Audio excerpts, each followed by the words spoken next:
E aí? Vamos falar sobre o Código Civil brasileiro?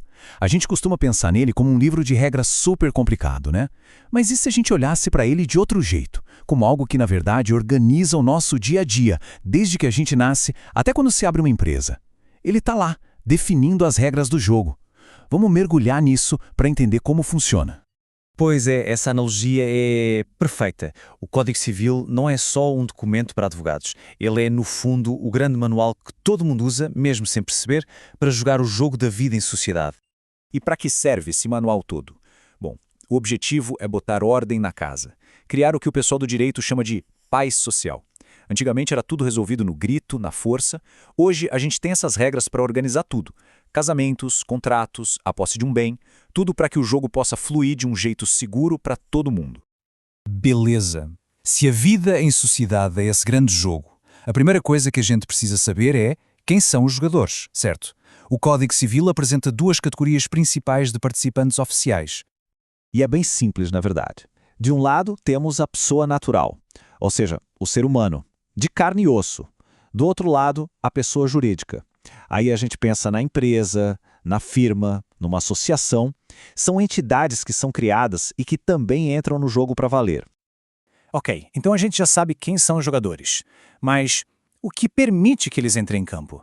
O que dá a eles, sabe, o poder de comprar, vender, processar alguém? O que habilita esses jogadores a participar de verdade? A resposta para isso está num conceito fundamental, a tal da personalidade jurídica. Dá para pensar nisso como um tipo de superpoder que o sistema legal dá para os jogadores. É a característica essencial que ativa eles nesse grande tabuleiro jurídico. E o que seria isso em termos mais técnicos? A definição formal é essa aqui. Personalidade jurídica é a aptidão, a capacidade de ter direitos e de assumir deveres dentro da ordem jurídica. É basicamente o que faz alguém ou alguma coisa existir para a lei. Tá, mas e na prática, como funciona esse superpoder? Bom, ele permite ter direitos, como ser dono de um imóvel, ter um nome, receber benefícios. Mas, não é só bónus não, é uma via de mão dupla. Junto com os direitos, vêm as responsabilidades. Pagar impostos, indenizar por um dano que foi causado e por aí vai.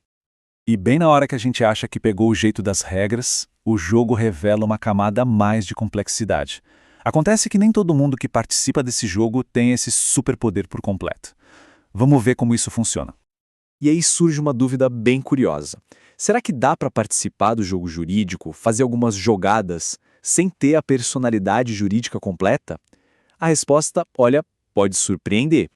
A resposta é sim, é possível. E essas figuras têm um nome próprio, são os chamados entes despersonalizados. Eles existem, eles atuam no mundo do direito, mas assim, as regras para eles são um pouquinho diferentes, já que eles não têm essa personalidade jurídica na sua forma completa. E isso não é nada de outro mundo, não. É bem comum no nosso dia a dia. Pensa no condomínio do prédio onde a gente mora, na massa falida de uma empresa que quebrou ou no espólio, que é o conjunto de bens de alguém que faleceu. Todos eles são exemplos de entes que agem legalmente, mas não são considerados pessoas no sentido pleno da palavra. Agora a gente chega num ponto que, nossa, causa uma confusão danada na prática. E vale muito a pena prestar atenção para a gente não cair numa armadilha comum de interpretação. O ponto crucial é o seguinte: ter um CNPJ não quer dizer automaticamente que aquela entidade tem personalidade jurídica. Vamos pegar o condomínio de novo. Ele tem CNPJ, claro. Precisa ter para fins fiscais, para contratar funcionários.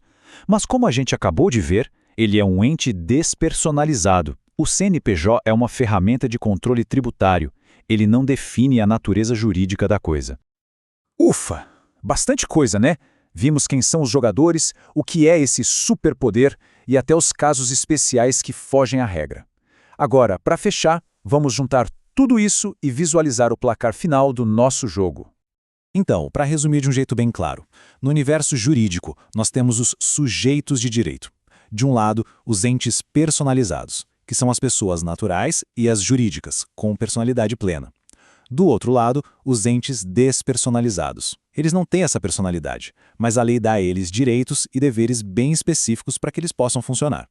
E para a gente terminar, fica aqui uma reflexão.